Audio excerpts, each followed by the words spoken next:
अबको यो first day र त्यसपछि 3-4 दिनपछि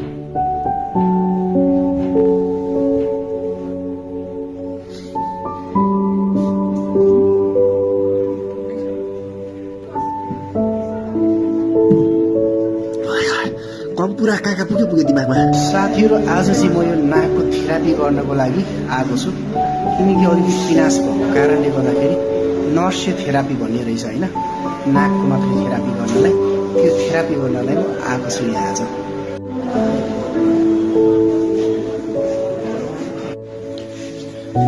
यता चाहिँ मेरो थेरापीको लागि सब प्रिपरेसन भइसकेको छ, यस्तो सिस्टम हुने रहेछ। अब हेरौँ कसरी हुन्छ है त। म चाहिँ थेरापी रुमभित्र पसिसकेको अवस्था छ साथीहरू, बेड चाहिँ अब यही भइहाल्यो टक्कै है। अब हेरौँ प्रोसेस के हुन्छ है। यही भइसकेको अवस्था छ, कसरी हुन्छ यसको प्रोसेस चाहिँ हेर्नुपर्छ है त।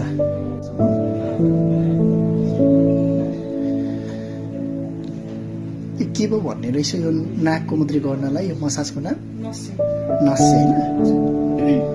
यो नस्से मसाज गर्ने प्रक्रिया चाहिँ यस्तो हुने रहेछ होइन, यसरी भइरहेको छ। यो चाहिँ 1 विकको हो मेरो चाहिँ। साह्रै समस्या थियो यो मेरो पहिला, अनि फेरि मैले पहिला यस्तै आयुर्वेदको चाहिँ औषधि 15 दिन प्रयोग गरेको थिएँ, त्यसले चाहिँ मेरो करिब निर्मूल भएको जस्तै भयो। अझ थप राम्रो होस् भनेर चाहिँ मैले फेरि आएर डक्टरसँगै परामर्श लिएर चाहिँ मैले आज यो नर्से थेरापी अपनाइरहेको छु। अबको यो फर्स्ट डे र त्यसपछि 3-4 दिनपछि अनि यसको रिजल्ट बिस्तारै थाहा हुन्छ। आज बेलै थाहा हुन्छ हल्का। अब हेरौँ अनि यसको फाइनल रिजल्ट चाहिँ अझ म प्रत्येक दिन राख्छु 1 विकको। त्यसपछि जसलाई नाकको यो पिनासको समस्या छ तपाईँहरूलाई पनि सहजीकरण हुन्छ। काठमाडौँमा बस्नुहुने तपाईँहरू जो यो समस्याबाट गुज्रिरहनु भएको छ उहाँको लागि सहज हुन सक्छ। तर फाइनल यो 1 डेको भिडियो चाहिँ होइन, 7 डेसम्म चाहिँ तपाईँले हेर्नुहोस् है त। यसरी नै गरिने रहेछ। फुल भिडियो चाहिँ बनाउँदिनँ म, सर्ट भिडियो बनाउँछु, त्यही भएर अहिलेको लागि चाहिँ जानकारी थोरै यति मात्रै।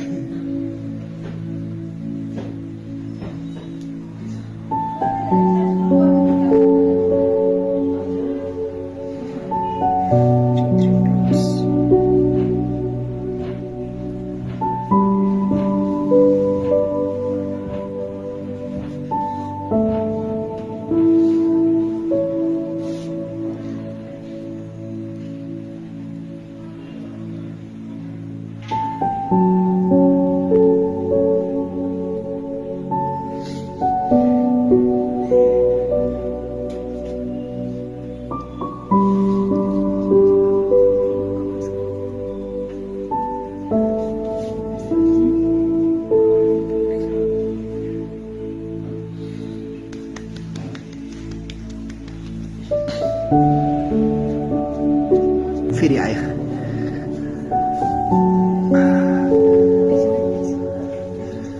यो जलेर ठ्याक्कै यो निभिसकेपछि चाहिँ राम्रो धुवा बन्छ क्या। यहाँबाट हेर्नु त आँसु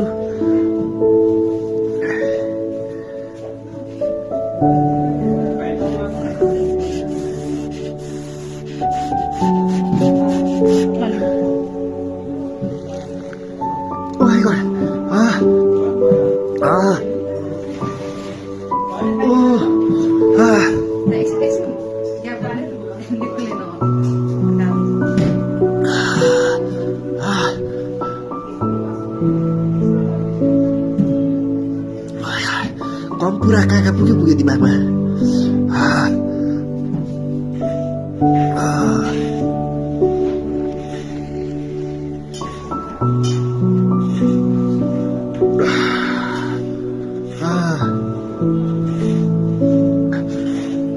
सरी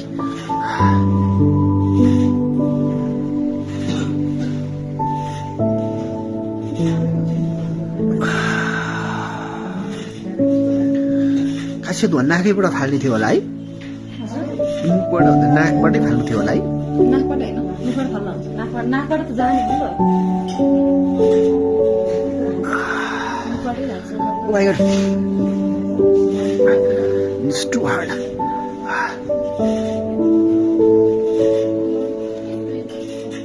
के गर्नु नसकेर भने रोग लागिरहेछ त्यतिकै हुँदैन